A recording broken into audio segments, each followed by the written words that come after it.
बरेली में भी जोरों शोरों से अक्षत निमंत्रण राम मंदिर प्राण प्रतिष्ठा के लिए संघ एवं भाजपा कार्यकर्ताओं में एक अलग जोश देखने को मिल रहा है।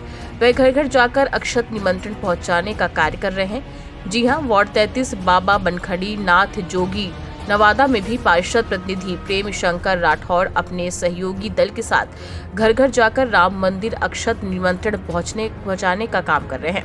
कहीं न कहीं संदेश साफ है। लोकसभा चुनाव 2024 में कुछ ही महीनों का समय बचा हुआ है। ऐसे में बीजेपी ने तीसरी बार सरकार बनाने के लिए तैयारी पर जोर दिया जा रहा है।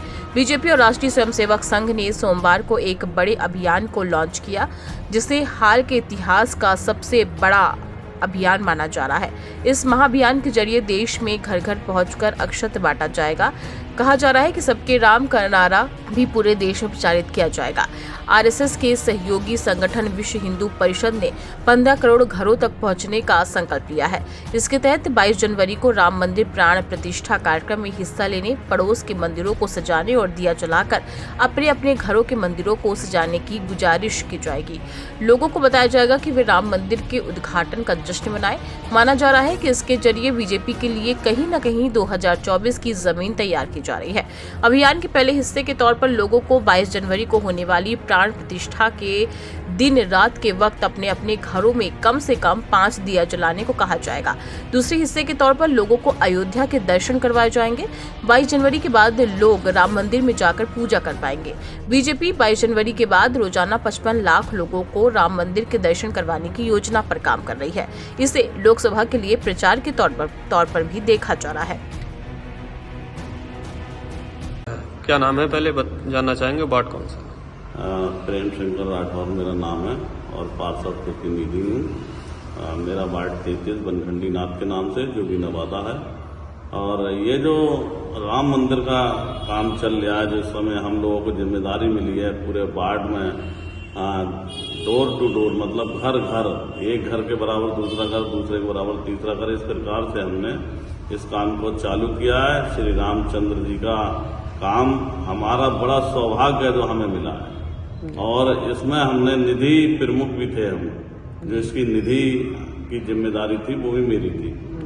पूरे जोगी नवादे की निधि जिम्मेदारी भी थी। और निधि के हिसाब से मुझे जो श्री रामचंद्र जी का ये मंदिर का चित्र आया है जी। इसको हम घर घर चावल और ये पत्र है, अक्षित, एक अक्षित है और ये है। और इसके साथ में हम एक अलग से अपनी तरफ से प्रसाद के वितरण भी कर रहे हैं, जिसके वो बोलते हैं दाना जो होता है, मीठा होता है दाना, क्या बोलते हैं, इलायची दाना जी। उसके द्वारा भी हम इसलिए कर रहे हैं कि भाई श्री रामचंद्र जी के लिए हमारा जितना सेवा हो जाए, जितनी हमारी भाव है, वो सब लोग मिलकर पूरे वार्ड के हम लोग एक टोली बनाकर और घर घर जाकर फोटो भी उनके खींचते हैं, परिवार वालों के। हो सकता है ये फोटो हमारे प्रदेश कार्यालय या हमारे संगठन द्वारा मांगे जाएं। अब तक हम लगभग 200 परिवारों से मिल चुके हैं और जहां से हमने छोड़ा है हम वहीं से आज फिर शुरू करेंगे। तो हर घर हमें ये पहुंचाना है, ये हमारे संगठन की तरफ से हमारी ऊपर से जिम्मेदारी है। और हम हर घर पहुंचा के भी मानेंगे, ये भी हमारी भावना है। और हमारा ये बड़ा सौभाग्य की बात है कि श्री रामचंद्र जी का जो मतलब महल है, जो निवास है, वो हम लोगों के एक योगदान से हो रहा है। यानी कि धन भी इकट्ठा करा हम लोगों ने अपने हिसाब से, और उसी हिसाब से हम लोग जिस प्रकार से हमने निधि इकट्ठी करी, उसी प्रकार से हम ये भी चीजें घर घर बांटेंगे। ये हम अपने आप को बहुत सौभाग्यशाली समझते हैं कि युगों से जो काम अधूरा था वो हमारे जीवन में हमारे भाव से पूरा हो गया। ये मैं चाहता हूँ कि ये श्री रामचंद्र जी की बड़ी कृपा है, भगवान भोले शिव बनखंडी नाथ की बड़ी कृपा है, जो हमारे जीवन में हमारे हाथों से हो रहा है। ठीक, इसको भी भविष्य में लोग याद रखेंगे, और हम होंगे या ना होंगे, लेकिन लोग होंगे, वो लोग याद करेंगे कि ये। देवेंद्र पटेल की रिपोर्ट।